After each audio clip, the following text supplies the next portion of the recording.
Today I was going to make a quick video on how to mount one of these Harbor Freight manual tire machines to the floor.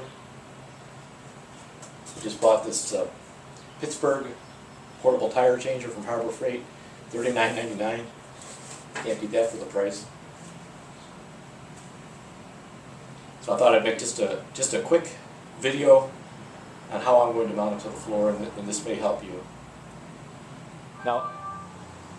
Now it's important to have room around it, so I've got a 1.5 car garage. I'm putting it right in the middle of the floor, and I'm going to put cement anchors where I can just put the machine there on the floor when I need it and take it out so I can park my car.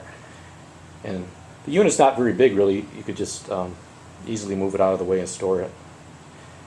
So what I've done to start is I took a pencil, marked my spot for it, I marked my holes, and I'm also going to take a punch and make a little start for the drill bit where I'm going to put my inserts. Now I went to Home Depot. First I had tried Lowe's, and they really didn't have what I wanted as far as anchors. In fact, I had bought a set of anchors that I really wasn't happy with for about $10. But anyways, Home Depot had just what I needed. Now what I got was, I got 4 of these drop-in anchors. These are 3/8 inch. The next size up that they sell is 1/2 inch, but I think those would be a little big for what I wanted to do here. So I got my 3/8 inch bolts. These are 3.5 inches long, which I figure should give just about the right height, 3.5 inches. And then I got some flat washers and some lock washers. Now it's important with these anchors, there's a set tool. What it does is it spreads the bottom of the anchor here. First you will tap this in the floor with the hammer. Then you tap this into the anchor to spread it and lock it in place. And right on the package, it's nice. It tells you it takes a 1/2 inch drill bit for concrete. So I bought one of those for about $10. So I wasn't sure if I already had one or not. So anyways, all these anchors, bolts, and hardware, and the drill bit cost a little over $20. What's interesting is about half the cost of the machine, which was very reasonable, just $40 from Harbor Freight. So this punch here, it's got a nice sharp tip. That's what I use to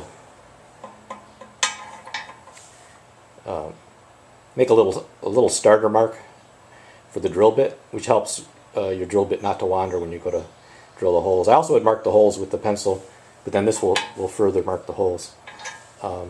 Not required, but these are very, very helpful.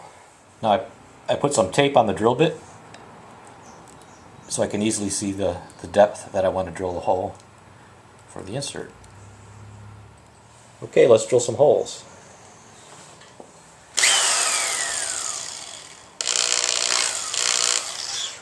It's got a lot of wobble to it.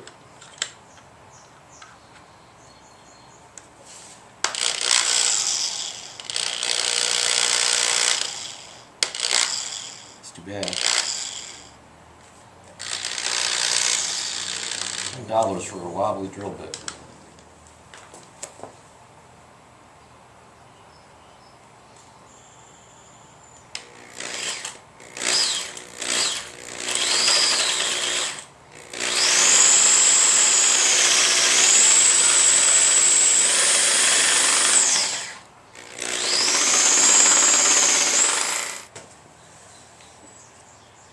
So first we're going to tap our insert in there with the hammer.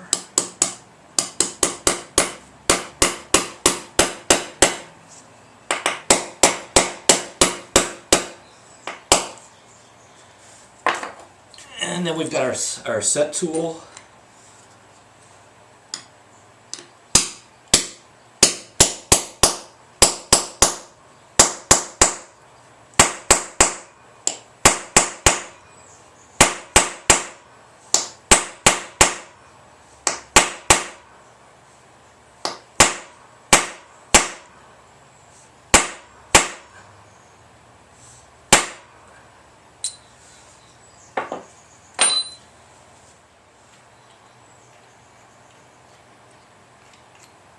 I think what we'll do, before I do my other 3 holes, I'm going to go ahead and tighten this one up and just make sure that everything's good to go as far as my height and everything. That way, if I need to do any different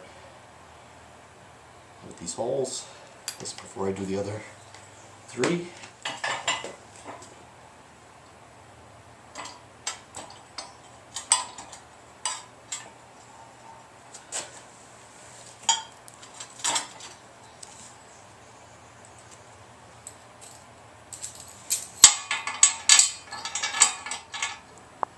Okay, you're learning with me.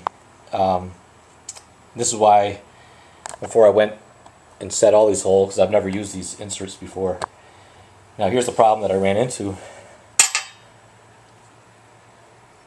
My bolt, I've got about 3/4 of an inch still left over. And the reason why, the way these inserts work, I thought when I measured my 3.5 inch bolts would be good, you know, based off the height of the unit and then the length of these, right? But what it is, the bolt only goes about halfway down the threads, and then the insert that you're hammering down with your tool that spreads the bottom here, it actually fills this portion, so the bolt can only come down halfway. It's only threaded halfway. I thought the bolt would come all the way to the bottom of the hole that I drilled with the cement and where this is set, but it only comes halfway. That's your finishing point. So really, these 3.5 inch bolts are about 1 inch too long, and I've got 2 options now. I can go back to the store and buy shorter 3/8 bolts, or I can put a bunch of washers or spacers in here or something, which I think I may do for today.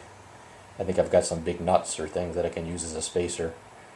But then when I get a chance, I'll go back to the store and I'll get some bolts the right length, which I think would be 2.5 inches rather than 3.5 inches. And I'm an inch too long here. I'm bottomed out. Okay, now it just so happens I've got plenty of large, over the years I've saved all kinds of hardware, but I've got some nuts here that are 3/4 inch or so tall, and that provided a perfect spacer for me. It's even got the built-in washer to spread the load over the base, so that's going to be just great. Just with the one bolt in, it's very secure to the floor. So now I'm just going to go ahead and, won't bore you with that, I'm going to drill my other 3 holes and complete mounting the base. Okay, there we are. Got it firmly mounted to the floor. I really think that's the single most important thing with these, is to have these securely anchored. I've seen people use wood pallets and things like that, but in my experience working with tires, you don't want any movement at all in this, so that you don't want any movement at all in this, so that the only movement that you have is you're working with the tire. You'll find that is very important. So my spacing with the big nuts work fine. One side note on these drill bits. This Milwaukee one I got from Home Depot, I mean, it was like $10, this big one. You think this would be nice concrete drill bit, but 2 things with it. First of all, is warped, which, you know, when you drill, you want a nice and true drill bit. And secondly, it really didn't cut very well through the concrete at all. What I ended up using was this smaller one, which the head on it is the same 1/2 inch, which I need. And this one actually cut much more effectively in the concrete. Ironically, this drill bit came in this kit that I had got from Lowe's, which I didn't use. Now this kit was $10, and this drill bit over here was $10. So actually this entire kit that came with this drill bit, which was much more effective, smaller than that one as far as, you know, the heft of it and the shaft, but the tip is the same 1/2 inch, which that drill bit is. And I didn't use this kit. Because these, I wasn't quite sure. I didn't like, I guess these collapse, but I wasn't quite sure how I was going to judge the height of these, and I didn't want anything sticking up out of the floor, and I didn't want to have to drill really that far into the concrete. So I ended up getting those shorter drop-in ones. Since it's not going to be if it was going to be permanently mounted to the floor, I might have just went ahead and went with these. But I wanted the drop-ins that would definitely be flush to the concrete when I had the unit out. Now here's a comparison. This one, it came in this Blue Hawk kit made in China. I ended up drilling all 4 holes with this, and I can't even see any damage on this tip at all. Worked great. Now this Milwaukee thing, made in Germany, carbide tip and all this stuff, up to 30% faster. If you can see that. I couldn't even get a 1/4 inch into the concrete with this thing. And the tip, you can just see how damaged it is already. It's like I don't really even think I could have got these holes drilled with this bit. You know, it was next to useless. I'm so glad I had this other one from this other kit. Because this worked fine. I got all 4 holes drilled in no time with this, and not even damaged. You know, just go figure. This made in China kit. This bit's great, and here's this Milwaukee, you know, made in Germany. And it, not only was it untrue, the thing wobbled, and then the tip, you know, it's just garbage. What good is a drill bit, a brand new drill bit, if it won't even work, you know? And again, Milwaukee drill bit cost $10. This entire kit from Lowe's cost $10.